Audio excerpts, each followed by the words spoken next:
conspiracy case linked to the 2020 Delhi riots. In 2016, if anti-national slogans rocked the campus, in 2026, it's the Kabar Khudegi storm. Conspirator Umar Khalid has been put on a pedestal as politicians have questioned the court and backed the riot plotter. On the left-hand side, you can see Mahua Moitra taking oath as an MP, taking oath as per the constitution, and the same MP is standing by someone who talks of breaking the country. The TMC MP has penned a poem for Umar Khalid where she expresses solidarity for the conspirators, saying that he will rise. It's not just the TMC MP Mahua Moitra who has expressed solidarity, citing bitter, twisted lies in the poem for Umar, but more opposition leaders like the Congress Party's Prithviraj Chavan question the Supreme Court verdict on the entire matter and I quote, prolonged detention of Umar Khalid and Sharjeel Imam without trial, stating that the delay in the trial overrides statutory restrictions under the UAPA. Now, another Congress leader, Hussain Dalwai, said that prolonged detention is unjust and means they have lost their youth in prison, is the pitch that came in from the Congress leader. Now, CPM leader Brinda Karat has said Khalid has been demonized by the government and their investigative agencies. But let's not forget what the Supreme Court said, ladies and gentlemen. The prosecution disclosed prima facie roles of Umar Khalid and Sharjeel Imam. The court was satisfied to the extent of planning and organization when it comes to the 2020 Delhi riots. Sharjeel Imam and Umar Khalid's role was found to be central to the conspiracy. As per the Supreme Court ruling, the court found Umar Khalid and Sharjeel Imam stand on a different footing than others. Delay alone cannot operate as a trump card for bail, is a crucial observation coming in from the top court of the land. Offences regarding security of the nation require a different bail regime. The nation's security, preservation of public order are important facets. Terrorist acts not only violence but also disruption of essential services is also the pitch that came in from the top court of the country. Assessment of a person's liberty is different in cases of threatening the foundation of the state. Another crucial ruling coming in from the top court of the country. And most importantly, incarceration only due to mere passage of time cannot be considered punishment. The big question that we ask is that by hailing Khalid a hero, is the ecosystem backing the riot plotters, demonizing agencies as well as the courts? Let's get to our guests as we have a spirited debate on this entire matter. Shahzad Poonawalla, national spokesperson of the BJP. Shubhankar Bhattacharya is about to join us, political analyst. Sanjay Sahai, former IPS, and Rashmi Samant, activist, are joining us on the right stand. Good evening, everyone. And before we begin, I want to set the tone and tenor of this entire debate just by quoting Mahua Moitra. Let's go ahead with this poem that she's written for the man on your screens, Umar Khalid, saying, "You will rise, Umar Khalid. You may write me down in history with your bitter, twisted lies. You may trod me in the very dirt, but still like dust I'll rise. You may shoot me with your words. You may cut me with your eyes. You may kill me with your hatefulness, but still like air I'll rise." So stirring words coming in from Mahua Moitra for Umar Khalid. I wanted to get the reaction of Shubhankar Bhattacharya to get the Tagore spirit inside him to react to this poem for Umar Khalid. But because he's not with us right now, Shahzad Poonawalla, your first reaction to this literary exercise that Mahua Moitra has done for Umar Khalid? No, she has been showing such literary fare for all anti-India elements. You remember she had endorsed a very literary post about Indians and racially abusing Indians and Diwali by a foreigner, by a racist foreigner. And you remember that she has also said that why would any Bangladeshi want to infiltrate into India? Because Bangladesh, according to her, has better quality of life and GDP. I mean, we need to ask the Hindus in Bangladesh about that. But having said that, this is the literary fare that all the people in the Chico system, I don't call it ecosystem, Chico system, who are Chicoing right from New York to New Delhi, have been saying, whether it's Prithviraj Chavan, Brinda Karat, or now Mahua Moitra, they are all questioning the Supreme Court's wisdom. They are all saying that the Supreme Court is a communal organization, a communal body, that the Supreme Court does not understand what is law and what are facts. Secondly, coming out in support of anti-India elements, this is nothing new. She is a lady who gave her ID and password to a person to operate from outside India. She created a national security threat for parliament. Secondly, her party routinely stands for anti-India elements, whether it's the Ghuspetias or Rohingyas. Thirdly, they have stood for Batla House encounter terrorists, for Afzal Guru, who has been convicted by Supreme Court, for Yaqub Memon, for terrorists and Naxalis, and they've called them Shaheed. So this is the kind of Chico system. Today they are questioning the wisdom of the Supreme Court. I just want to ask one question, that they say that Muslims are being treated unfairly. Out of 7 people, 5 people got bail. Gulfisha, is she a Hindu? Miran Haider is a Hindu. Shifa Rahman, Shadab, Muhammad Salim Khan, all of these are Muslims. And what have they chanted yesterday? Modi, Amit Shah, teri kabar khudegi, JNU ki dharti par. And they have not denied it. Mr. Udit Raj has come out and said that this is a resentment that is being shown for the Supreme Court verdict, and it is a part of free speech. What is part of their free speech? Chicken neck kaat do, Modi ki kabar khod do. Umar Khalid says Kashmir is illegally occupied by India. Then this is the kind of free speech they are talking about. So this shows that the slogans chanted yesterday or the slogans chanted at the time of Afzal Hum Sharminda, all of them emanate from the India Alliance. And that's why I think Mr. TMC spokesperson is very embarrassed. I don't think he wants to come and defend Mahua. I think he's going to take some time, but I want to get his reaction on that. But Shahzad, when talking about what happened in JNU when it came to the chanting of those slogans against the Prime Minister and the Home Minister, I just think that any other university, if their students are doing something like this, instead of the university writing to the cops to take action, why isn't the university doing anything about it? No, the university has already ordered an internal inquiry, post which they will take disciplinary action. And because we are following principles of natural justice, the university has to give the so-called students a chance to appear and give their side of the story. That's how constitutionalism works in this country. But having said that, I do not lay the blame on the university. University is a very prestigious university. Our foreign minister, our finance minister also come from that. We have nothing against the university. It is the mindset of these elements. And see, today Shubhankar will not at all condemn Mahua Moitra. If he does not condemn it, that means this is the TMC's mindset. For them it is Babri, Bahari and Atankwadi. Right, but let's give him some context. Shubhankar, thank you for joining us on the broadcast. I think you've read Mahua Moitra's poem. I'm guessing you've read the words that she had to say for Umar Khalid. Is the Tagore inside you now stirred to support someone who called for the separation of Kashmir from the country?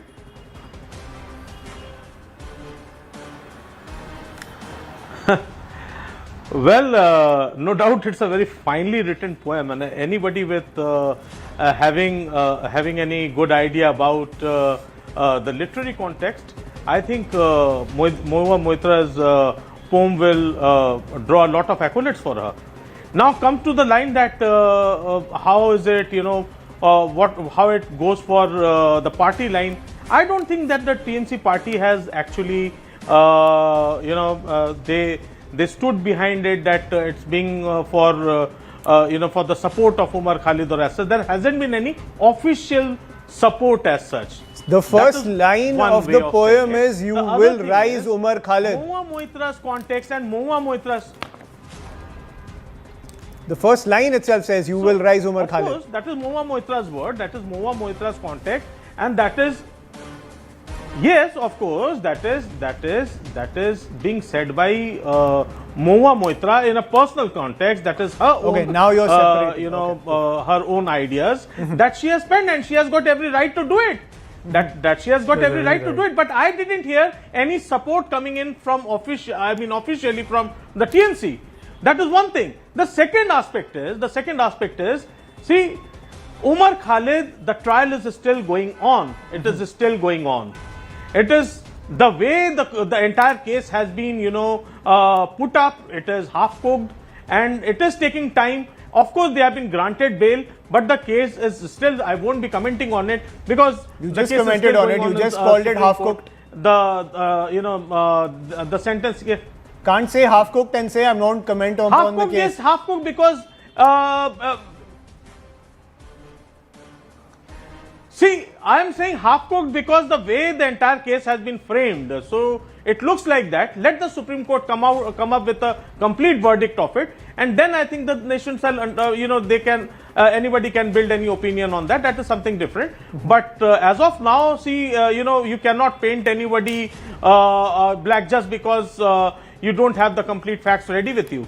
Right. So But Mahua then Moitra also has her own rights to come on right. and have her opinion with Right. anybody. Right. So you're saying that logically, because the verdict hasn't come in, we shouldn't paint anyone as a criminal. But Mahua Moitra painting Umar Khalid as some kind of national revolutionary without the facts coming out, that is valid.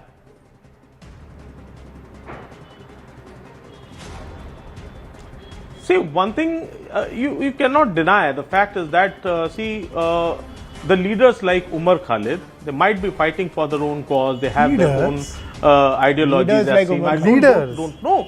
Because the things are, they have still not come clear out of it. The thing is, they have still, it has not been clear in the Supreme Court that what exactly has gone wrong. The Supreme Court verdict, as a verdict in double inverted commas, it is not out yet.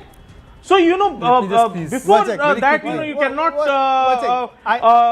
he's still an accused of it. Right. But you can't deny what the Supreme Court has said. It said very clearly the court is satisfied to the extent of planning and organization when it comes to the 2020 Delhi riots. That's why bail has been denied. I think you can't live in this la-la land when it comes to the charges So that these two... that way, no, that way, I think they could have been, directly put to the sentence.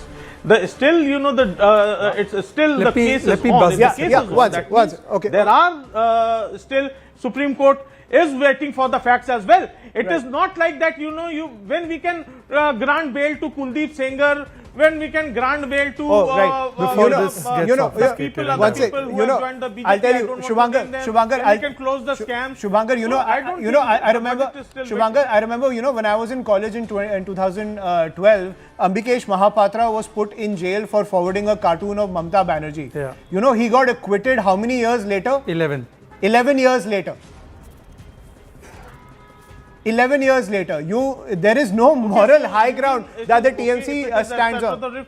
Right. No, but that's something the TMC has to answer. Shehzad Punawala. Very quickly, and just one second. I'm not sitting here.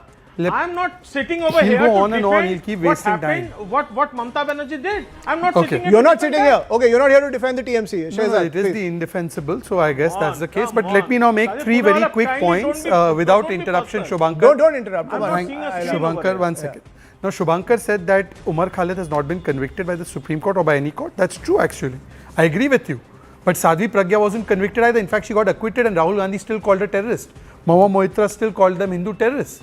So that's their hypocrisy, point number one. By the way, Supreme Court has said prima facie they are guilty of the charges and has denied them bail. Not only denied them bail, but 1 year they can't apply. But he said that still Mahua Moitra has the right to defend Umar Khalid. Just let me tell you what Umar Khalid has written. I don't care if I fall as long as someone picks up the gun and keeps on shooting.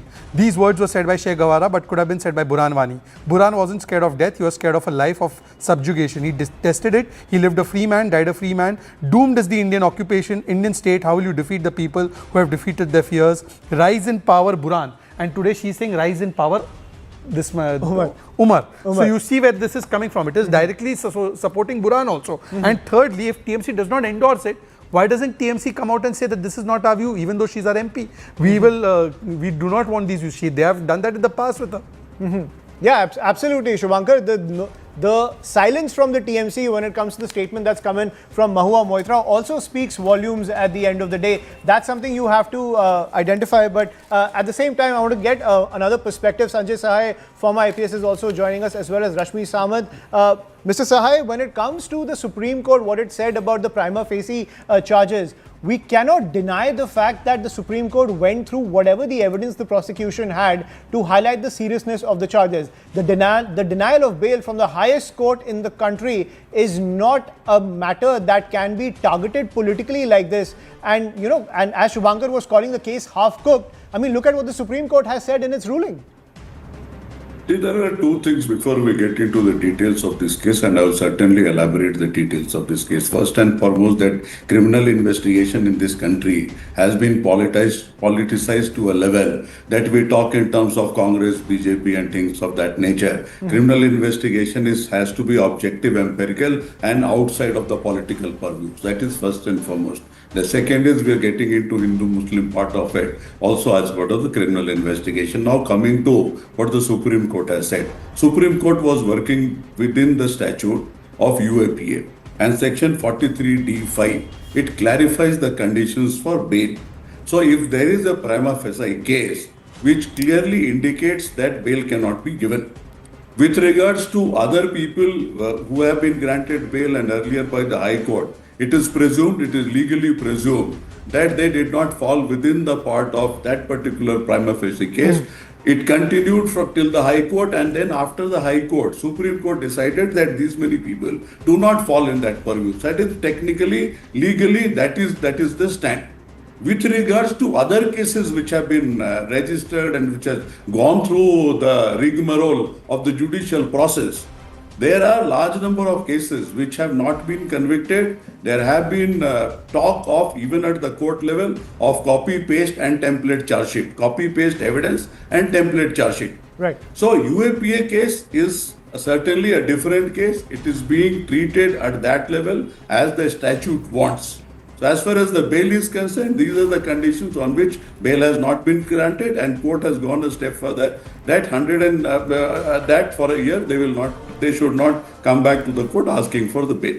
Right. But clearly, at the end of the day, these two lines of the Supreme Court ruling, assessment of a person's liberty is different in cases of threatening the foundation of the state. And number two, incarceration only due to mere passage of time cannot be considered punishment. Rashmi Samant, in this context, to have these words of "you will rise Umar Khalid" coming in from a very top TMC MP, and the silence, as Shahzad Poonawalla was pointing out, from the TMC camp, even though Shubhankar is trying to give this spin that the TMC doesn't support this work of literature coming in from Mahua Moitra. How do you see this coming in? Is it a clear political stand coming in across from the TMC camp?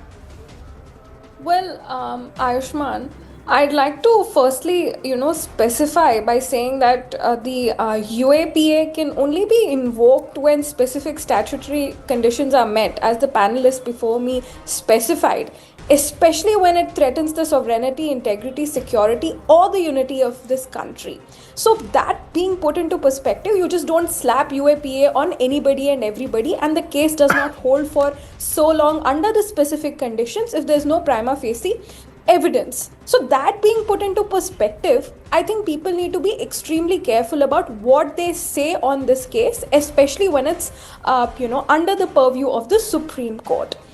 I've more often than not seen, Ayushman, that terrorism, that bigotry, that acts of terror and threats to sovereignty and security of a country, it works like that of a sports team. There are different members who play different roles. There are people who come and, they excite the mobs on the ground. Then there are people who support and glorify the entire phenomena to somehow decriminalize it, to the extent that the entire phenomena works like a spectator sports team, like a football team, where everybody has their own role. And here I see Mahua Moitra playing a part in that very team which caused the Delhi riots. I won't mince my words. I definitely feel that trying to decriminalize and spread propaganda that tries to whitewash the image of the very people who were responsible for such heinous crimes, which left 53 people dead in our national capital, including an IB officer and a sub-inspector.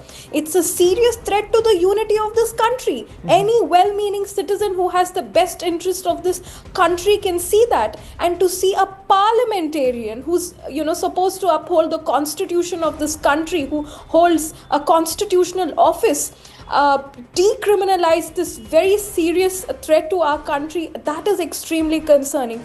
To see that she's trying to play the very part that, Goebbels played in decriminalizing the gassing of Jews in Hitler's Germany is what's happening. I can definitely play this parallel, because what she's trying to do is play to the exact team of the people who caused these riots, decriminalize it, try to whitewash them, and try to show as if they were sacrificing themselves for some greater good. The only greater good that I can see here is something that's against the sovereignty of this country. And if that's the priority of few elected members and a national party in our country that holds power in a state like West Bengal, as an Indian citizen, I'm extremely concerned. Right. And Shubhankar, that is the main point. We've been highlighting this fact that Mahua Moitra is not someone who doesn't know about current affairs. Is not someone who doesn't know about the rule of law. She's taken the oath under the Constitution, the same Constitution that talks about the integrity of India.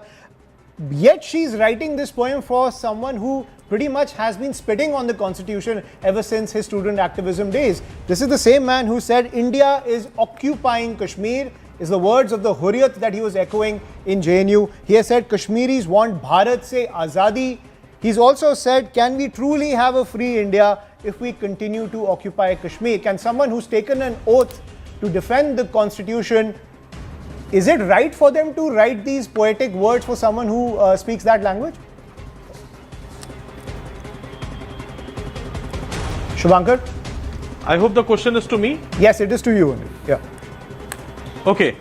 See, I'm just quoting from the Law Journal, one of the law journals over here. It is livelaw.in, right? One of the most read law journals over here, which is saying that it is striking that the Supreme Court has rubber stamped.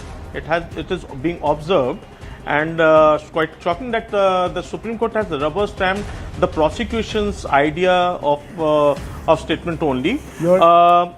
Whereas it is saying that the most striking is the court's failure to engage with its own jurisprudence on personal liberty and speedy trial as expounded in Javed Ghulam Nabi Sheikh versus State of Maharashtra and Sheikh Javed Iqbal versus State of Uttar Pradesh, which arose out of UAPA cases. These judgments affirmed that the presumptions of innocence and right to speedy trial should not be lost in UAPA cases. Right. Tell me one thing. This is the observation even in a law journal. You're reading the opinion of a journalist. So even they are saying that. Whose opinion are you reading? You're reading someone's opinion about what the Supreme Court said, right? So if you let me, so if a journalist can have an opinion, see, this is an opinion of a journalist who is a citizen of India. Right. Mahua Moitra can also have her opinion. Can also share her opinion, can pen her ideas down. Is it right so for why her? do you have any problem with saying because she has taken an oath to defend the Constitution. This individual was calling for the separation of Kashmir. Umar Khalid just a moment. Is Umar Khalid has been considered accused or already been sentenced? I'm saying as a terrorist. Has even the Supreme Court taken the decision? So how can you already stamp anyone you are in terrorist before even the court takes the decision? If you want a media trial, do it. Do it on media.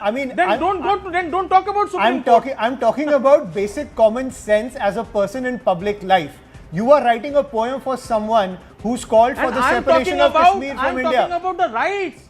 I'm talking about the rights. There's a right to say that Kashmir should be separated from India. That's a right. I'm talking about the legal rights. Okay, Shahzad Poonawala. I'm not surprised. I think I'm getting stonewalled again from the TMC. Go on. I'm not surprised. Once again, stonewalling. I'm not this surprised. Is an indefensible case. Go ahead. I'm not surprised by Shubhankar's point of view because Mamata Banerjee herself has supported Umar Khalid in 2020. She has said when he was arrested that those involved in movements are being targeted. And at that time also these things were known. Secondly, now he has spoken about Supreme Court rubber stamping. Sir had explained about the 43D5 in the UAPA. By the way, that is true. The presumption of innocence is overturned in 43D5 as far as grant of bail is concerned. But you know who brought this? In 2008, it was brought by the UPA government. It is a UPA government creation. And who is with UPA today also? TMC. Thirdly, you are saying that you support somebody who wants to have the vivisection of India. So somebody who's saying Jinnah wali baat, you're supporting him and you're saying it's my right. But what Rashmi has said is the most important thing. Do you know there is doctors, we have seen the Delhi blast, doctors of terror. There are spin doctors of terror. You know, when the Delhi blast happened, there was somebody who said, bhatke hue yuva hai ji. Then they say, Burhan Wani to professor ka beta hai ji. And Yaqub Memon to bichara CA tha ji. Afzal Guru to bichara halat ka mara tha ji. So this spin doctoring on terror is what this TMC is doing. They are doing it because elections are close, so they have to appeal to a vote bank. Shubhankar, I'll just give you another opportunity. Just talking about, basic common sense in public life. Someone who is famous for calling for the separation of Kashmir from India.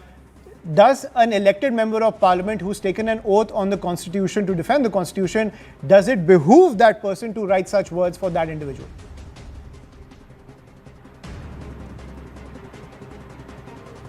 Simple thing is, I cannot actually, articulate it in a way that, Shahzad does it very well.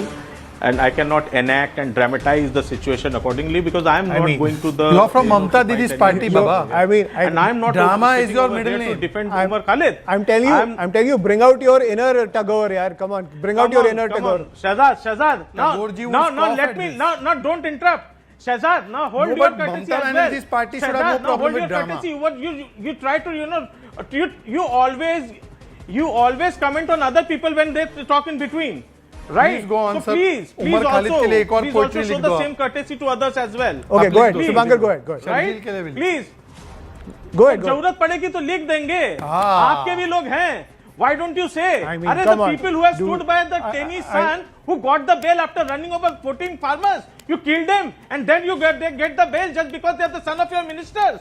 The main are they any less of a terrorist? You have been supporting these people. You see that Kuldeep Sengar doesn't get any. Kuldeep Sengar killed the entire family of the victim. What did you do? I think the lid has been completely blown on the TMC perspective over here. No. The lid has been completely blown. This ranting does not make any sense. Shubhankar, your ranting does not support this case. I think at the end of the day, your ranting doesn't help your case only. I think you've blown the lid of your own argument by making all of this. No, right. Your ranting. Either if you want a media trial, shut the Supreme Court down. You have the power. You already plan to control the election. You can plan to control the now we've gone on to vote chori as well. I think you're coming from a party who just knows how to put everything under control. I think you don't have a specific argument. Put his fader down. He's not making any sense now. Put his fader down, please. I'll just get some other perspective. He's clearly not making any sense. He's just now ranting. I think he's just reading the entire Rolodex of the opposition to take on the BJP. Rashmi Samant, I think the lid's been completely blown off the TMC argument here. This man was at first a bit reserved about his comments about Mahua Moitra and Umar Khalid, but now it's run away from him completely. Absolutely. I think, they try to play this on the, sort of boundary kind of a thing for a while. But then I think if they poke further, you clearly see what their intentions are. They're not in the, it's not for this country. It's not in the party of this country. It's not in the good, intention for this country. That is very unfortunate. And, going forward, I feel that it's extremely problematic that they try to glorify these terrorists by calling them IITians and, by calling them engineers and doctors and well-educated. I'm an IITian. I studied at the IIT Delhi. I'm an Oxonian. I went to the University of Oxford.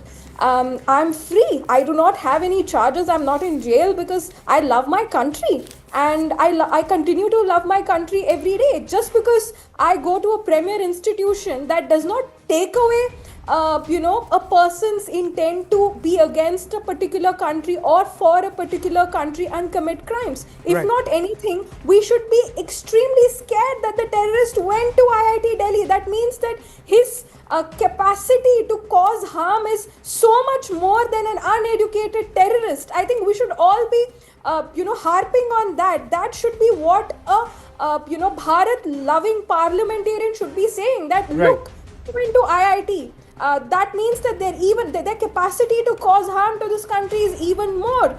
We need to see why the youth of this country is resorting to these things. Absolutely. She's not taking on these things. Rashmi, I completely understand your point. I thought I would get a very cogent kind of perspective from Shubhankar over here, who's taking the other side, but clearly he's gone on that rant, not even saying that it's poor judgment at the end of the day for a member of parliament to back someone. Not only is he accused in the 2020 Delhi riots case, but for the fact of his open statements calling for the separation of Kashmir from this country. if a member of parliament is openly supporting those kind of perspectives, what are we talking about when it comes to any kind of level of jurisprudence or probity in public life? Because at the end of the day, these kind of terms, even after the Supreme Court ruling, you may trod me in the very dirt, but still like dust I'll rise. You may shoot me with your words. You may cut me with your eyes. You may kill me with your hatefulness. I mean, juxtapose this to what the Supreme Court had to say about the merits of this case, and you'll see where the TMC stands in this entire matter. And I'm sorry, Shubhankar, you've not been able to make a valid case that can even spin, as Shahzad was pointing out, even spin this case in favor for the TMC. I think everyone, especially the India bloc, stands completely exposed on this entire matter. But let's shift perspective, ladies and gentlemen. I want to thank everyone, and Shahzad Poonawala stays with us on the second debate as well. Let's shift focus, where after Prime Minister Modi's Somnath temple reminder, the focus is now on former Prime Minister Nehru's letters on how he blocked the reconstruction of the Somnath temple. Nehru was unhappy with the grand inauguration of the Somnath temple and downplayed the Hindu symbolism. It is the same mindset that we get to witness almost 75 years later. The DMK government is now opposing the lighting of the Deepam at the Deepatun in Madurai. On December 8 last year, the DMK-led India bloc sought impeachment of the Madurai judge, Justice Swaminathan, for his Deepam order on the 1st of December. The opposition continues even after the Madurai High Court upheld Justice Swaminathan's order directing the lighting of the Kartigai Deepam at the stone pillar. Now, after the historic verdict, CNN News 18's Purnima Murli went atop the Thiruparankundaram hill to bring you this report that shows a clear DMK ploy. Listen in.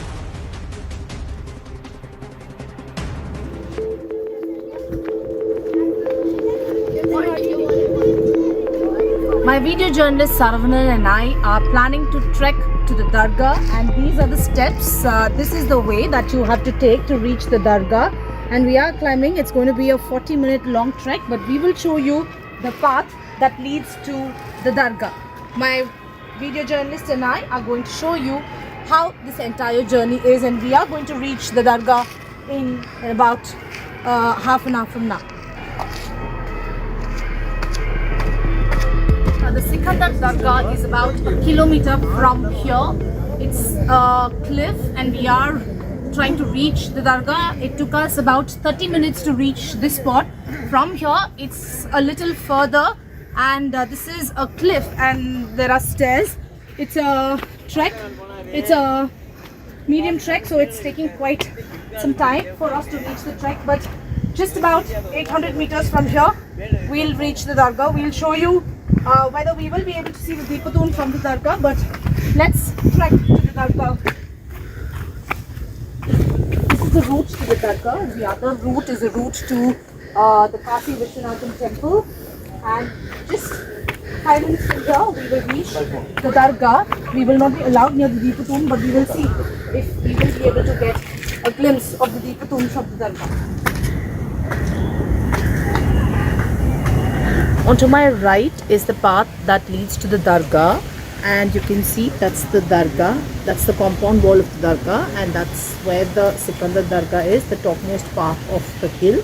And here behind me you can see policemen deployed. There are ropes, there is a camera there that's placed above on the pole to ensure that nobody crosses this line. That is why heavy police presence here. Behind that is the path that leads to the Deepatun. So it's about 50 meters from here. The first set of police officers are here, and as you go just further down, you can see 4 more police officers deployed, and that is where the Deepatun is, and heavy police presence here. This place is banned for the public, considering that politics over this continues to escalate. The Deepatun is the point of contention between the Tamil Nadu government, the temple authorities on the one side, and the Hindu activists and the opposition parties on the other side. So therefore, considering the tense situation that prevails, Deepatun is not allowed for the public.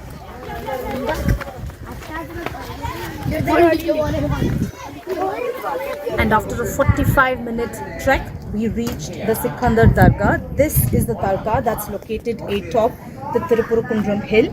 And 40 to 50 meters from here is the Deepatun. However, there's heavy police presence around the path that leads to the Deepatun. This is the Dargah. This is the top of the Thiruparankundaram hill, and this is the place where Sandalwood Festival or the Sandanapuri Festival took place. It took us 45 minutes to reach here. This place is also now open for the public. However, the path that leads to the Deepatun, that is not allowed, and there's heavy police presence in and around the path that leads to the Deepatun, which is about 40 to 50 meters from here.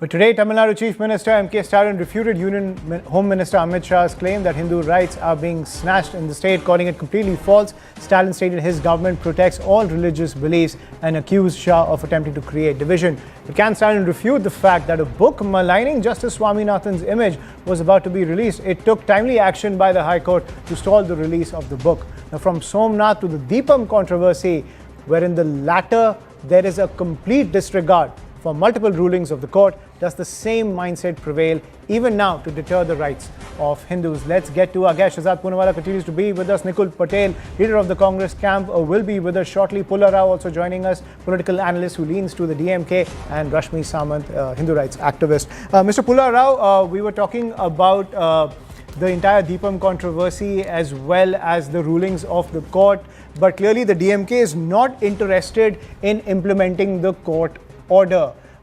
Is this a breakdown of the rule of law in the state of Tamil Nadu? The court has said now multiple times, allow Hindu devotees to light the Deepam. Why is the DMK blocking that? No, I think it's not a breakdown of law. In fact, it is a establishment of law. It would be a breakdown of law if the DMK government said we won't appeal. Listen, I support their view, not them. I don't support anyone. I'm not in anyone's stable. One thing is, they're obeying the law allows them to go to the Supreme Court. If they were lawless, they'll say we don't care. But there's no stay on the ruling. You have to go. You're going to the Supreme Court to appeal, but there's no stay on the ruling. So you have to implement the ruling. Absolutely. Governments have that latitude. I can quote, there's no time, hundreds of cases where state governments just disregard even High Court orders. So it's okay, right? So what's the point? I'll say, what's the point of the law? No, they're following. 1 minute. I know you'll give ample time to the other friends. At least Dr. Pulla Rao needs 30 seconds, 60 seconds. I started with you. Okay, no, but let me finish 2 sentences. I won't go through the whole story. Right. Let them go to the Supreme Court. They will add state there. Whoever wins, I'm sure they'll obey that order, just as everyone obeyed the order in other mandats. And it's a good trend. I think it's the right path of law. Right. So then what's the point of the High Court giving its ruling if the state won't follow it? Because they're there. Why do you climb Mount Everest? Because it is there. That's all. It is there. It's part of the process. That's all. So the court can say whatever it wants. Court can say that Hindus have the right to light the Deepam, but the state government can put its hands up and say, "Oh, we don't believe that. We don't follow it." I think I think you're setting that precedent for the DMK that it's absolutely fine. It is absolutely fine to deny Hindus their right to light the Deepam. When the Supreme Court gave the order for Ram Mandir, everyone has to obey it. We have different views. Obey it. But then that's what I say. Right, but then you're completely disregarding what the lower courts are saying. Absolutely. I go on appeal to High Court. I am on PAL matters. I argue myself in Supreme Court. Though I'm not a lawyer. That's the root of law. I think we're living in dangerous times where a High Court ruling itself is completely disregarded by an elected state government. But Shahzad Poonawala, I think before we go to Nikul Patel, I want you to come in on this. The High Court has made it extremely clear. Justice Swaminathan was a part of a single bench. He got an impeachment push coming in from the India bloc. Now 2 more judges have said the same thing. They've also blocked a book that was aimed to malign that same judge. Can we expect impeachment proceedings against these judges as well now? Very well. First of all, salutations to Bhagwan Murugan. But see, these people are not just anti-Hindu, they are anti-Samvidhan. They had just said that we are a Samvidhan Bachao gang. And look, when the judge gave the order, and forget Hindu, Muslim, etc. This particular judge has given many orders which Hindu community was not happy with. It's an order based on constitutional right of the Hindu faithful. So rather than allow that order to be implemented, they sent police to beat up the Hindus, the Murugan followers. Then after that, we have seen that they have taken out a fatwa, impeachment fatwa, to be directed at this judge, and it was signed by whom? Uddhav Thackeray, who says, I am poster boy of Hindutva. And they say that we are champions of Samvidhan. And when it has been upheld by the double bench, by the division bench, then yet again they are holding a katta, they are holding a gun, and they are saying now we will go again and we will block the constitutional right of Hindus. This is coming directly why? Because DMK hates Hindus. They want Hindus exterminated. They have said this. The Congress party says Ramji does not exist. Congress party has another hatred for Hindus, Hindu terror. Ram Mandir is they tried to block it. They said Ram Mandir Pran Pratishtha is Naach Gana. So it is a common thread of anti-Hindu and anti-Samvidhan that has merged together. I want to ask only Mr. Nikunj Patel that the same people are allowing the Dargah side to have whatever they want on that hill which belongs to the Hindus. Dargah can do whatever they want. They can raise the flag also. But Hindu community can't even light a diya. This is what we are living in Tamil Nadu right now under DMK. Hindu community can't light a diya despite the High Court. Yeah. The Madras High Court saying you have every right to light the diya. Nikul Patel. Sonia Gandhi and Stalin are very happy with this. Right. And Nikul Patel, you were your party was part of that impeachment push against Justice Swaminathan. 2 more judges have ruled in the same way. Are more impeachments on their way? The impeachment is a different thought process and different thing, but over here, I think the judgment given by the honorable judges based on the facts and figures submitted by the prosecutions into the court, I think that is based on what the judgment may be given. I think the making the perception like this is not valid, and my friend Cesar, I would like to convey to that the entire country is based working on the constitution, and all people who used to be taking birth in the country are the your ally in Tamil Nadu is completely disregarding a High Court order, and you're busy giving a sermon on constitutionality? I think if some government is not following the court's order, then we have a very due procedure of not following the orders. They can file a case again. I think those who are affected, because that's a constitutional fundamental right of any citizen. If somebody is not following the law, so an elected government and one second, let me get this straight. An elected government can disregard a High Court ruling, and it is the job of a citizen of this country to move the court against that particular government. The government that has taken an oath to defend the constitution is brazenly disregarding a High Court ruling, and you're saying that it is the job of a citizen of this country to go and move the court against that very same government. Yeah. I mean, what la-la land are we living in right now? I think you are not aware that Rashmi Samant, you want to comment on this? There are so many court orders that are being not followed. Wow, and then so again, you're just adding to the list. Wow, has been taken to the court again. Are you not agreeing to it? I mean, one sec. Are you not agreeing to it? One sec. Are you telling me that it is not happening in the country? This is for the first time it is happening in the country. That so is you're absolutely Nikul Patel order cannot go back to the court again. Nikul Patel, you're absolutely. I don't understand the philosophy. No, not my philosophy. The rule of law. There is no stay. There is no stay. There is no stay on the order. There is no stay on the order. It is your job to implement it. Why isn't the government implementing it? The person who is affected can move to the court for dishonoring the court judgment. That is not the procedure. So is the Tamil Nadu government in contempt? Is the Tamil Nadu government in contempt of court? No, it is not the procedure. Is the Tamil Nadu government in contempt of court? It is not the procedure or not. Let me know first from you. You are asking questions. There are contempt proceedings also on constitutionality. Wow, this is the sermon of constitutionality coming in from the Congress camp. I mean, I am so surprised. Rashmi Samant, please come in on this.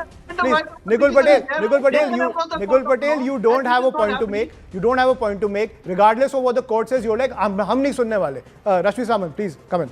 Ayushman, I have nothing to say about the comments made here by the gentleman from Congress, because Congress politics has always relied on deception. Even the surname that they use, the family name that they use, Gandhi, is not theirs to use. So a party which can stoop that low for the sake of appeasement and clinging to power can do anything. In fact, they will celebrate the constitution by the day and butcher it by the night. That is exactly what they're doing. Brazenly behave and act as though they don't understand what we're trying to say.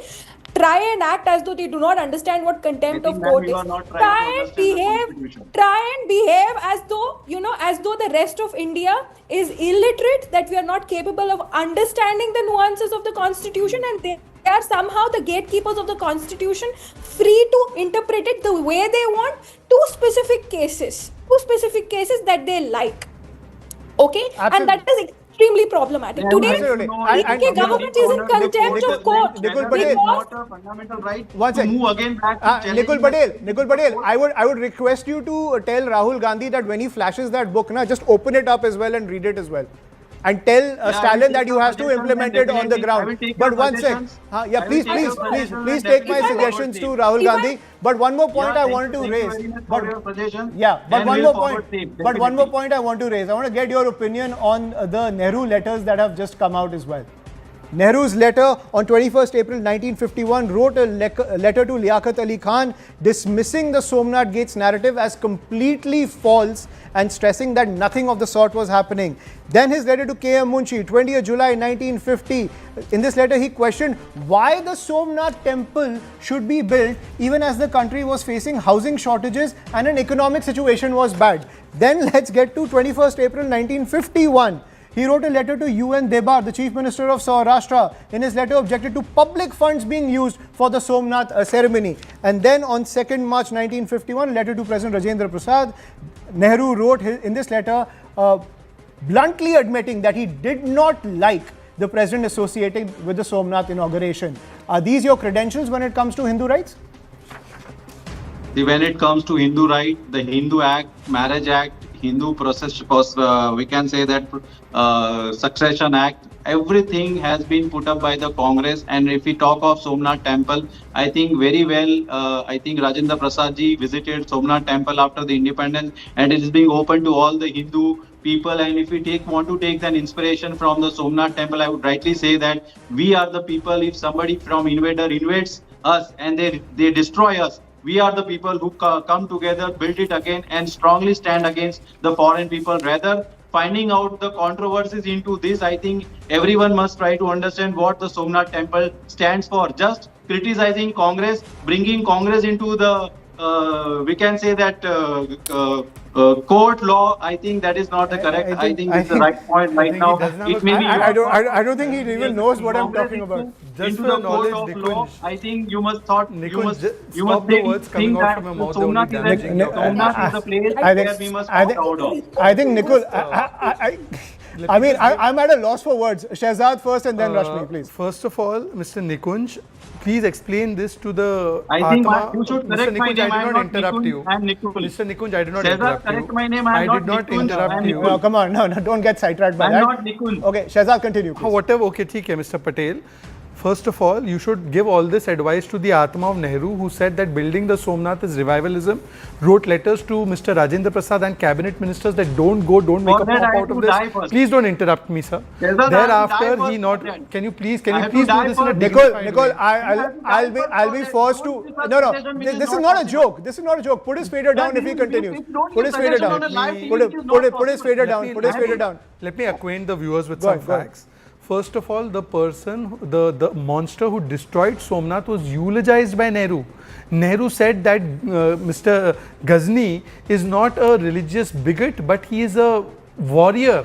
That's what Nehru wrote. And constructing of the Somnath was, according to Nehru, Hindu revivalism. He advised Rajendra Prasad ji against it. He advised Patel ji against it. KM Munshi against it. By the way, Somnath Trust wanted waters of the different rivers. Nehru wrote to the embassy saying that don't allow them to use your offices to get that water. He was concerned about the Pakistani impression about the gate of Somnath being got from Afghanistan into India. So this is it. But you know what is the common factor? The unbroken chain is that there is Macaulay thought process and there is a anti-Hindu sentiment which dominates, whether it's in the Deepam story or in the Somnath story. They oppose Ayodhya also, they oppose the Deepak also, they oppose Somnath also. This is the long chain that is unbroken. And what Mr. Patel is saying, that if Hindu has to get his right, even if the court has given it, he has to go to Supreme Court to enforce it from the DMK.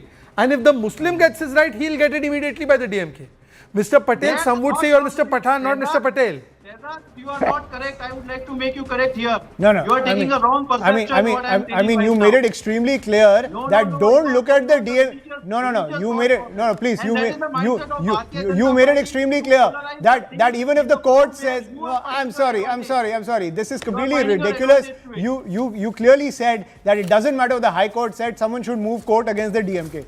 I mean, the elected government is ignoring a High Court order, and you're saying that it's the duty of a citizen. That is the most ridiculous thing I've ever heard. One sec, I'll give the final word to Rashmi Samant. Rashmi Samant, I'm trying to make heads or tails of the Congress and the DMK argument over here. Please help me. Ayushman, I'd like to make a comment away from the political discourse around these issues. The plight of a common Hindu. What happened to a 40-year-old Hindu man from Madurai when the DMK government in Tamil Nadu did not uphold the High Court orders regarding the Kartikai Deepam case? He died by self-immolation in Madurai, Ayushman, and he sent voice notes to his friends saying that he's extremely distressed by the fact that Hindus have nowhere to turn to in Tamil Nadu. Even if they win a case in High Court, even without the Supreme Court bringing in a stay, even without any legal ground, if the Tamil Nadu government, if the DMK, which is an India Alliance partner of the Congress, is willing to go to the extent of stopping, gagging Hindus, then death is the only recourse. And the man died by self-immolation. That is the plight of an everyday Hindu under the draconian laws that these people try to impose. Right. Congress during those days, DMK during these days, and I would not be surprised that they would continue these things if they ever return to power in the center. Right. And we should all remember, away from the political discourse, what happens to a common Hindu when their rights are taken away, when they have no legal recourse left. Absolutely. I think you said it best.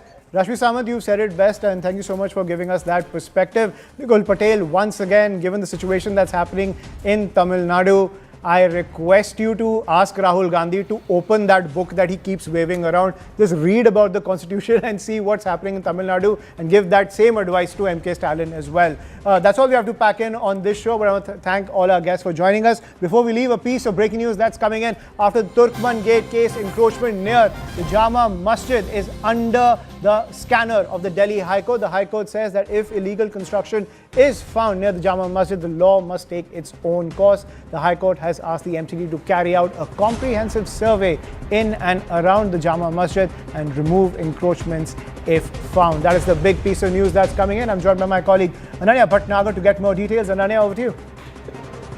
Absolutely. In fact, this is a very, very significant order coming in from, the Delhi High Court, wherein it was hearing a petition by a Old Delhi resident who had alleged that there has been various illegal parkings and unauthorized structures in and around Jama Masjid, and it could hit the cultural heritage of that particular monumental site. And that is exactly why the High Court has asked the Municipal Corporation of Delhi to actually go on and conduct a comprehensive survey of that particular area in order to find out if at all there is some kind of illegal encroachment or illegal construction that is taken place in and around Jama Masjid. Not only that, what is very, very clear is that the High Court has observed, and it is a bench headed by the Chief Justice of the Delhi High Court, Justice D.K. Upadhyay, which has gone on to very categorically state that if at all there is an illegal construction or encroachment found, then the law must take its own course, is what in fact has come in from the Delhi High Court. Now the pitch comes in at a time when we have seen MCD action near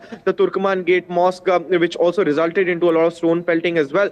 But very clearly at this particular juncture, what will happen with regards to Jama Masjid is something that we'll only get to know after a comprehensive survey is carried out.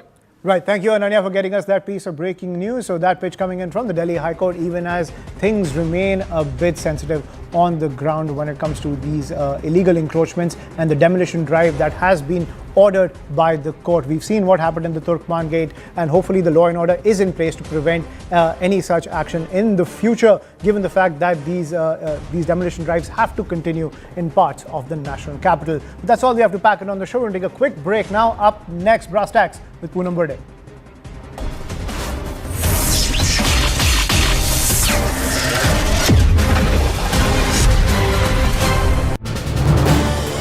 This is News 18 Network.